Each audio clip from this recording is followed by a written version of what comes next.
الحمد لله رب العالمين والصلاة والسلام على سيد الأنبياء والمرسلين وعلى آله وأصحابه أجمعين.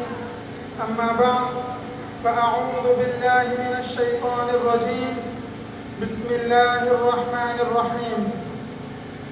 قال الله تعالى: إن الله لا يحب الذين يقاتلون في سبيله صفا كأنهم بنيان مرصوص. صدق الله العظيم.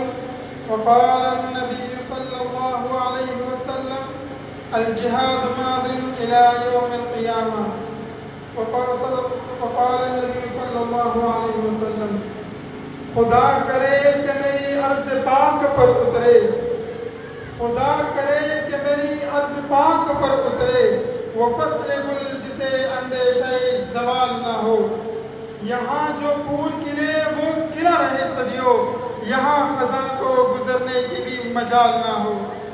سامعین محترم، آج میں آپ حضرات کے سامنے جس عظیم اور ذیشان عنوان پر گفتگو کرنے کی جسارت کر رہا ہوں وہ عنوان ہے دفاع وطن اور اہل علم کی ذمہ داریاں. دعا فرمائیں کہ اللہ رب العزت مجھے حق وسط کہنے کی توفیق عطا فرمائیں.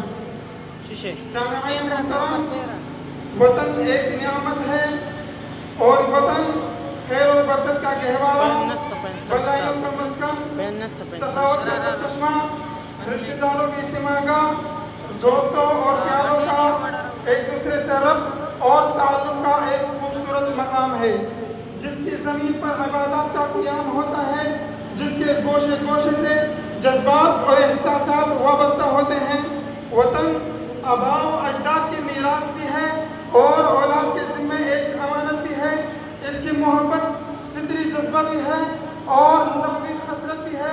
چنانچہ ہم سب کے محبوب جناب نبی کریم صلی اللہ علیہ وسلم کے اپنے وطن سے محبت صرف ایک طرف اس بات سے لگائے کہ جب آپ صلی اللہ علیہ وسلم نے مکہ سے ہجرت فرمائی تو ایسے تک بڑی نگاہوں سے اسے الوداع کیا جو دل کو پگھلا دے، اور ایسے الوداعی کلمات ارشاد فرمائے جس سے آنکھیں چھلک پڑی.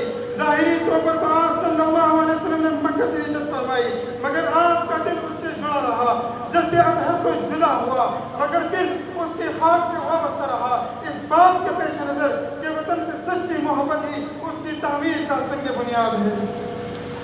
سامعین محترم، وطن ایک ایسی نعمت ہے جس کی عظمت کے بیان کے لیے نہ ہمارے الفاظ کافی ہے اور نہ ہی ہمارے کلمات اس کا احاطہ کر سکتی ہے.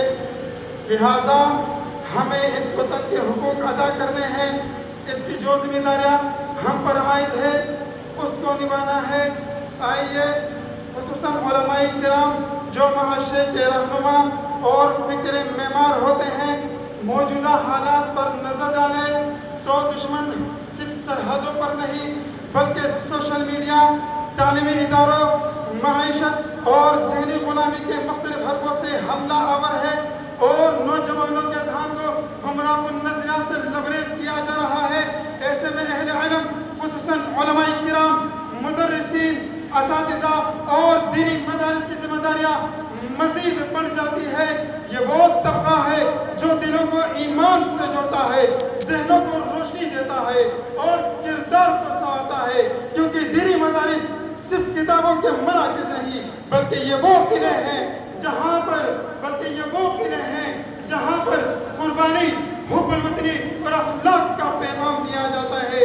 ہماری آنکھ میں جو خواب ہے وہ سب وطن کے ہیں. ہماری آنکھ میں جو خواب ہے وہ سب وطن کے ہیں. یہاں جو گوہر نایاب ہے وہ سب وطن کے ہیں. وما علینا الا البلاغ المبین. ماشاءاللہ.